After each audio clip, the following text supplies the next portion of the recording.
बिस्मिल्लाहिर्रहमानिर्रहीम अस्सलाम वालेकुम। How are you students? I hope you'd be fine. ये आपकी बुक D1 है जिसमें हमारे पास चैप्टर नंबर 1 के अंदर 1.2 एक्सरसाइज में स्क्वायर रूट्स और क्यूब रूट्स के बारे में पूरा डिस्कशन है। ठीक है, तो आज की इस वीडियो में हम यही डिस्कस करने वाले हैं कि स्क्वायर रूट और क्यूब रूट क्या होता है और किस तरह से इसको कैलकुलेट किया जाता है। तो वो बच्चे जो स्क्वायर्स और क्यूब्स से फेमिलियर हैं, जिन्होंने अर्लियर क्लासेस के अंदर स्क्वायर और क्यूब्स को स्टडी किया है, उनके लिए कुछ भी मुश्किल नहीं है। रूट को आपने याद रखना है कि ये बेस की बात कर रहे होते हैं, यानी एक नंबर है मेरे पास, उसको मैं अपने आप से मल्टीप्लाई कर दूं तो जो मेरे पास आंसर आता है वो उसका स्क्वायर कहलाता है। स्क्वायर क्यों कहलाता है? क्योंकि अगर आप स्क्वायर के अंदर देखें तो हमारे पास चारों साइड्स बराबर होती हैं। जब हम इसका एरिया कैलकुलेट करते हैं तो एक साइड को अपने आप से मल्टीप्लाई करते हैं तो हमारे पास जो आंसर आता है वो एरिया ऑफ स्क्वायर होता है। इसी वजह से जब हम एक नंबर को अपने आप से मल्टीप्लाई करते हैं तो हमारे पास स्क्वायर निकल कर आ जाता है।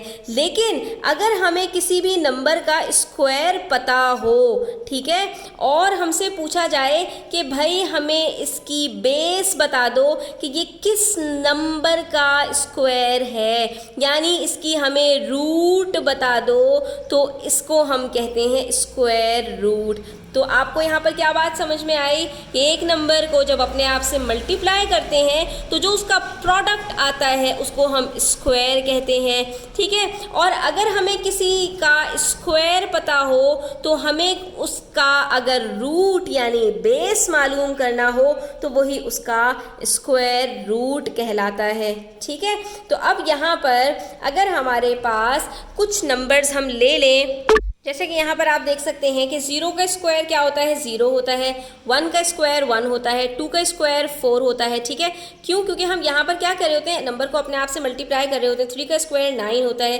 तो जो शुरू के हमारे पास 15 to 20 नंबर्स हैं, ये हमारे पास इनका स्क्वायर हमें मालूम करना कुछ भी मुश्किल नहीं होता।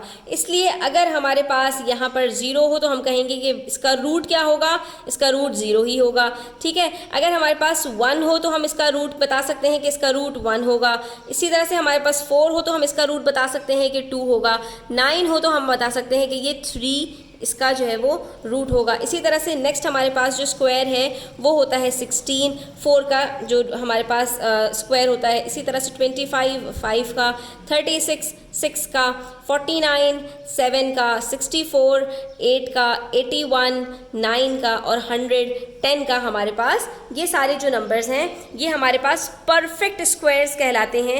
यानी एक नंबर को अपने आप से मल्टीप्लाई किया तो ये हमारे पास इनिशियल 10 नंबर्स के जो है वो स्क्वायर्स हैं। ठीक है, हमें इनका स्क्वायर भी पता है और हमें इनका रूट भी पता है। लेकिन अगर मेरे पास कोई एक बड़ा नंबर आ जाए, जैसा कि आप अपने स्क्रीन पर देख सकते हैं 324, तो अब क्योंकि ये हमारे पास 3 डिजिट नंबर है और जाहिर है सारे नंबर्स के तो रूट याद रखना आसान बात नहीं है ना, स्क्वायर्स याद रखना आसान बात है।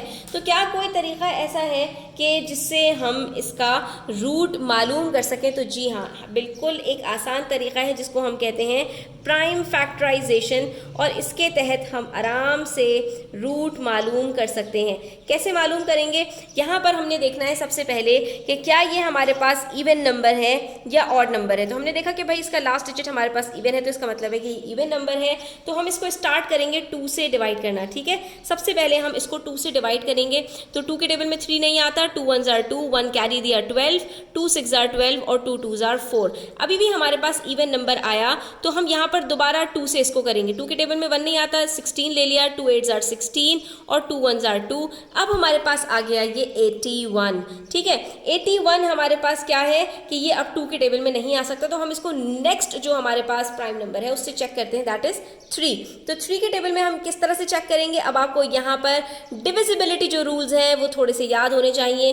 3 का जो डिविजिबिलिटी रूल है वो क्या है कि आपने नंबर ऑफ डिजिट्स को, सबको जो डिजिट्स दिए हुए हैं उन सबको आपस में ऐड कर लेना है। 8 + 1 हमारे पास होता है 9। जब 9 हमारे पास 3 का मल्टीपल है तो 81 भी 3 का मल्टीपल होगा। तो 3 से करके देख लेते हैं। 3 के टेबल में 8 नहीं आता, 6 आता है।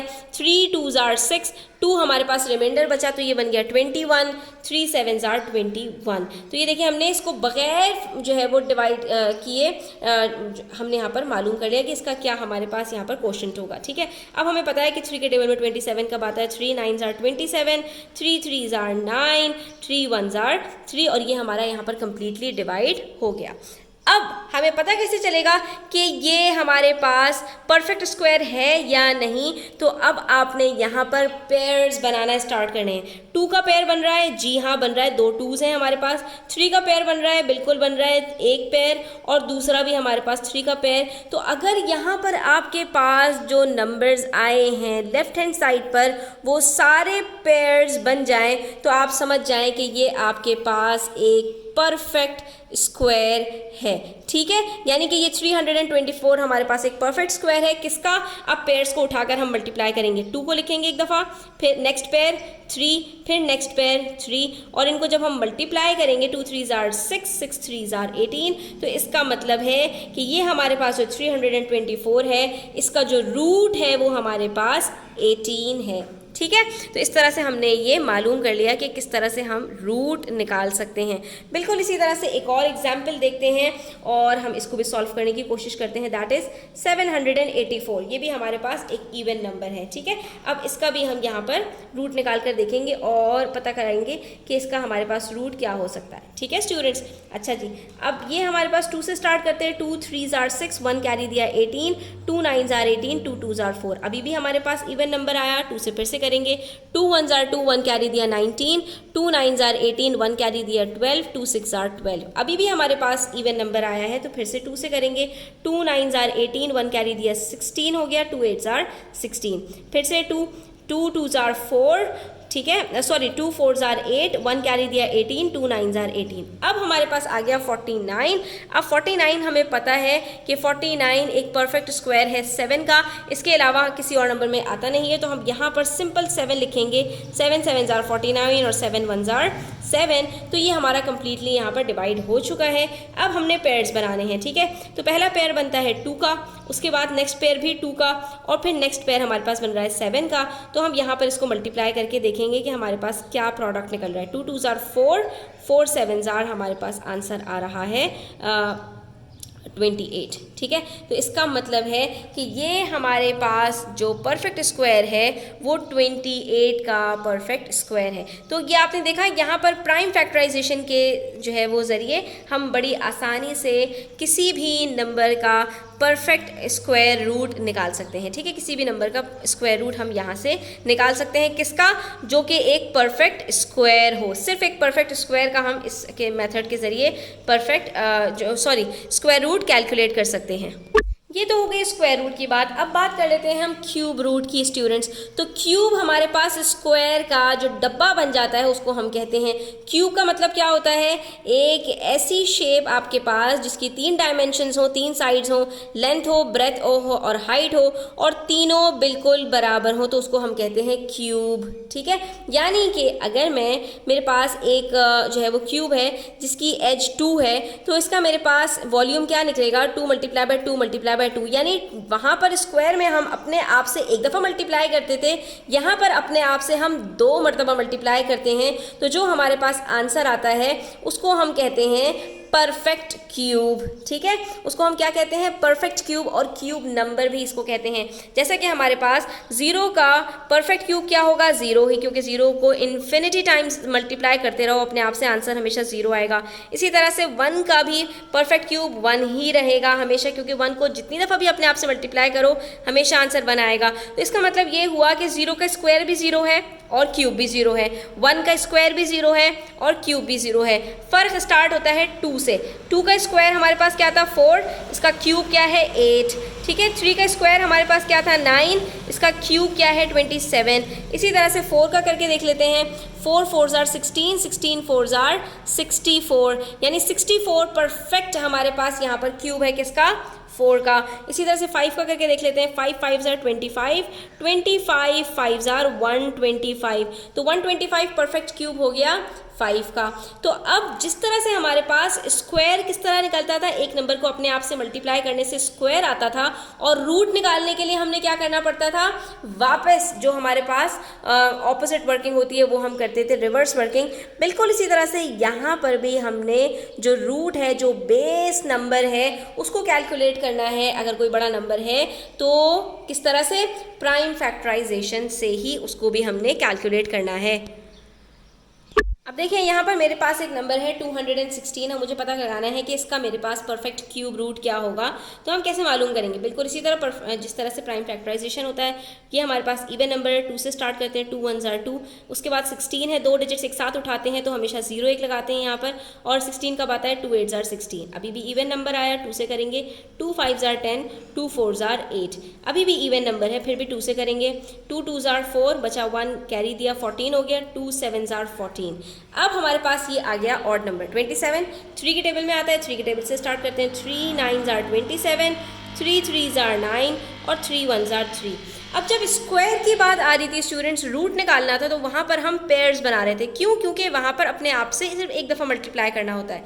लेकिन जब बात आती है क्यूब की, तो यहाँ पर हमने पेयर्स नहीं बनाने, यहाँ पर हमने इसको ट्रिपलेट्स में उठाना है, यानी 3 3 के हमने यहाँ पर ग्रुप्स बनाने हैं। तो 3 2s चाहिए हमें। इसी तरह से अब नेक्स्ट डिजिट है 3, तो 3 3s चाहिए। तो अब आप देख सकते हैं कि यहाँ पर हमारे पास 2 ग्रुप्स बने, 3 3 ईच के, एक 2 का और दूसरा 3 का। तो हमने सिंपली इन दोनों को मल्टीप्लाई किया, 2 3 6। इसका मतलब है 216 हमारे पास परफेक्ट क्यूब है। किसका?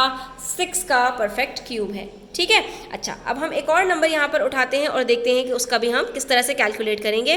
तो यहाँ मेरे पास एक नंबर है 2744, इवन नंबर है, 2 से स्टार्ट करते हैं, 2 1 2 7 था, तो 2 3 6, 1 कैरी दिया, 14 हो गया, 2 7 14, 2 2 4। ठीक है, फिर से इवन नंबर है, 2 6 12, 1 कैरी दिया 17, तो 2 8 16 होता है, फिर 1 कैरी दिया 12, और ये बन गया 2 6 12।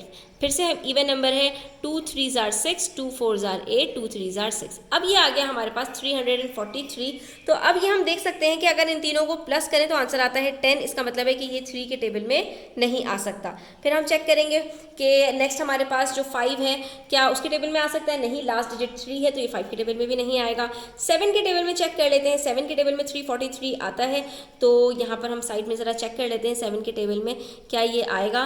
तो 7 5 35 होता है, तो 7 4 28, बचा 6 63, 7 9 63। इसका मतलब है 7 की टेबल में आएगा, तो 7 की टेबल से कर लेते हैं। ठीक है, 7 49 343, फिर 7 का परफेक्ट स्क्वायर होता है 49, तो 7 7 49 और 7 1 7। तो ये हमारे पास यहाँ पर कंप्लीटली डिवाइड हो गया। अब हमने ट्रिपलेट्स बनाने हैं, तो सबसे पहले हमारे पास जो नंबर है वो 2 है, इसके ट्रिपलेट्स बनाए तो तीनों बन गए। उसके बाद नेक्स्ट हमारे पास 7 है, इसके भी ट्रिपलेट्स हमारे पास बन गए। तो इसका मतलब है कि ये हमारे पास 2744 परफेक्ट स्क्वायर है, 2 × 7 दैट इज 14 का। ठीक है, तो ये हमारे पास रूट निकल कर आ गया 14।